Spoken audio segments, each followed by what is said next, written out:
Hi guys, welcome back to my channel. It's that time of year again and the pests are completely out of control. So I'm going to show you some of the pests that have been completely getting on my nerves this season, and we'll just rate them from not so bad as far as how much loss to just how devastating the loss was. So let's go ahead and get started. The plant that had the least amount of loss but the most disgusting pest would be the potato. And that pest would be the potato beetle. The potato beetle is nasty looking. I'll post the picture here so you guys can see just how disgusting they look. And what's most disgusting is that I didn't realize them until I started harvesting the red Norland potatoes. I was just happily harvesting, just getting the red Norland potatoes because those are ready a couple of weeks earlier than the Kennebec potatoes. And I went to go check one of the Kennebec potatoes and saw a whole host of potato beetles. So they really eat all the foliage on your plants. Luckily, the loss was minimal because they started eating up the plants after the tubers formed. So the potatoes have already formed, and right now it's mostly just a disgusting thing for me. And it looks like they've gone away, so that's good. Looks like the potato beetles have gone away and the plant is dying back. So we will be having a nice lot of potatoes pretty soon. And we'll replant this with something else. There are a few different ways that you can fight the potato beetle. One is to use crop rotation. So basically you wouldn't plant the potatoes in the same place you planted them the season before. In this case, I didn't plant the potatoes in the same place, but I planted them pretty close to the place that I planted them last year. And we've never had potato beetles before besides this year, so maybe that could have contributed to it. Something else you can do is use row covers. So if you want to cover your plants before the bugs even get a chance to get to them, that's also an option. You can use sprays. I would say if there are organic sprays, try to lean towards those. And last but not least, I'm sure there are many more, but I just have to say this. Hand picking the bugs off is just not an option for me. So if you like hand picking the bugs off or you're okay with bugs, go ahead and hand pick those bugs off and protect your plants. But for me, there's no way on this planet I could touch those things. The next pest, it's kind of a group of things that has made it to the list of destroying crops in this garden, would be the little slugs and the insects and things like that that are eating the strawberries. So just a little bit of context. We got a great harvest for the spring this year. It was really, really great. But we got a surprise harvest, or we got a surprise onset of flowers sooner than expected. So I went ahead and fertilized. But I'm noticing that this batch has a lot more of the misshapen strawberries, and we're not quite sure why.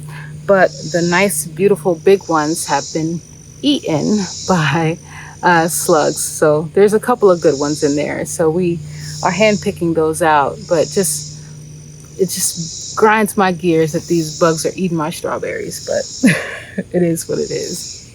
To fight off insects eating your strawberries is very simple. Make sure your strawberries are not touching the ground.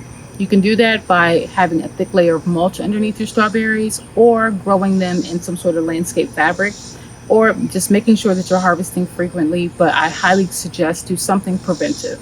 For me, my strawberry patches got a little bit wildly, which is typical for me. But for you, if you want to prevent this in the future, make sure you are keeping your strawberries off of the ground. One thing I noticed when picking the carrots this year was that something was eating the carrots. So we had a little carrot pest, and I'm thinking that it was probably voles or groundhog or something of the sort, because we have some pretty big tunnels going through the garden, and I've noticed them as of late. So to prevent that, you're supposed to use like the solar panels the stakes that you put in the ground that vibrate, that are supposed to scare them away. And apparently it's not working for us. I don't know if it's because we haven't staked them down correctly, or if they just don't work. So you guys let me know if you use anything or what your organic or natural method is to keep voles and moles and things away.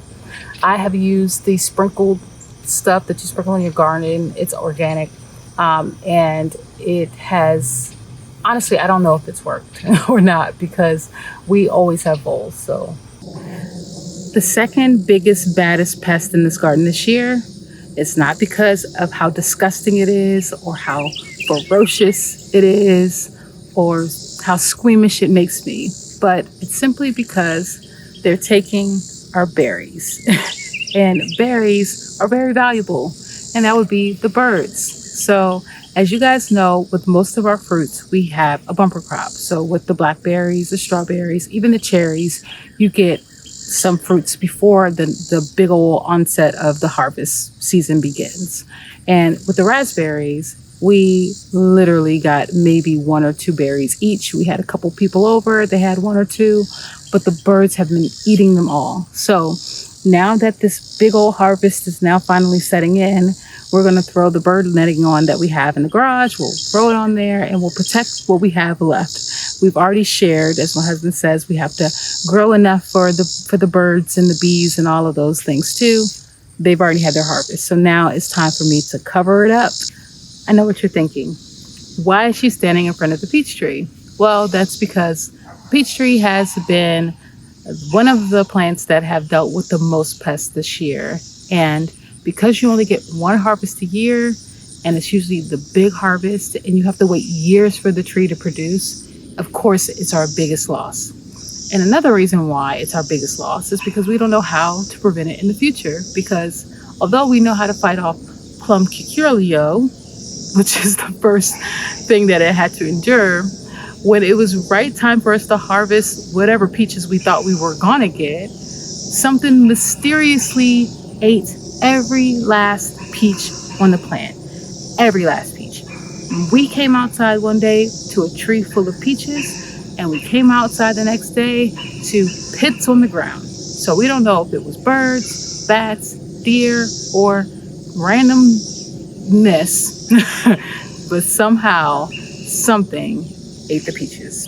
And it is a mystery on this farm, and we will never find out. So next year, we will be more vigilant about plum cucuрлio, but it's kind of hard to fight a pest that you don't know, exists or what they are. So, well, there you have it. At number 5, you have the potato beetle, which, was annoying and disgusting, but it didn't eat the harvest because it actually infested the plant after the tubers began to form. Then you have the insects/slugs that are eating the strawberries, which is pretty easy to remediate. I get strawberries frequently. They're pretty easy to grow. So it's really not that big of a deal. I could always wait a couple more months for more strawberries.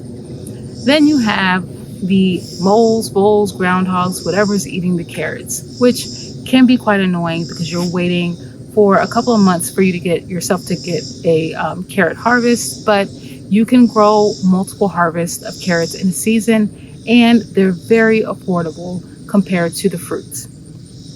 Then you have the birds and these raspberries, which is a bit more of a heartbreaking moment because the raspberries are an expensive fruit, and you wait quite a while for that little patch to get established, and it's just heartbreaking. But ultimately, the peaches is what we lost and what we cared about the most this year, because this was the first year that our trees were fruiting. So there you have it. I hope you learned something new, and I hope you can prevent some of these pests in your garden. If you did, please like, share, and subscribe, and comment below. I would be happy to read your comments below. Bye.